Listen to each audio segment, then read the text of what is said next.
And one other interesting note, Tom, we've also learned at NBC that there was a President Bush in the White House during the morning of these events. His father, former President Bush, was actually at the White House the morning of the attack. The Bin Laden family are in the Carlyle Group and were meeting on the morning of 9/11 discussing the coming year's financial ventures. Bush Sr., another chairman at Carlyle, was meeting with Bin Laden's father and brother, where both of them were to be intimately affected by the day's outcome on completely opposite sides of the spectrum. Carlyle is a defense contracting firm, so they both conveniently would be profiting from the war resulting in the attacks that they were witnessing take place on television. While Americans couldn't fly, the Bin Ladens were flown out of the country. One more story. Yesterday, in the first couple of hours of this, when all American, all U.S. air carriers were ordered to land at the nearest airport, this was taken very seriously. One of our photographers noticed a military jet trailing closely a civilian airliner in the vicinity of Washington, D.C. He was in Arlington at the time. By the time he swung his camera up, it was out of frame, so we have only 2 or 3 seconds of video of it. But this was taken very seriously yesterday. To ensure safe passage back to Saudi Arabia, the Bin Ladens were flown out of the country with military escorts for protection without answering any questions by investigators.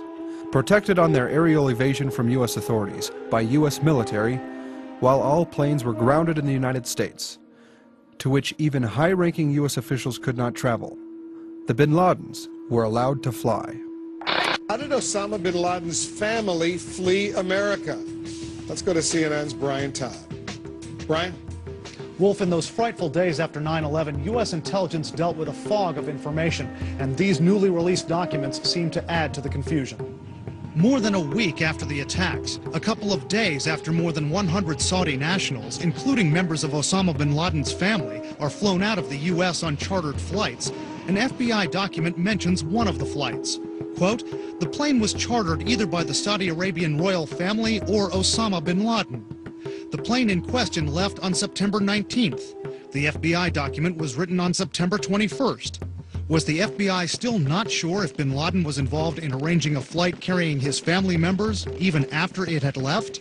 You may recall that the bin Laden family, some of them were here in the Orlando area, and now more on how they got out of the country. Bob. That's right, Claire. We've already taken a look at some parts of this report, and on pages 329 and 330, they deal directly with the issue of whether the members of the bin Laden family were given preferential treatment to flee Orlando and other cities without the proper scrutiny.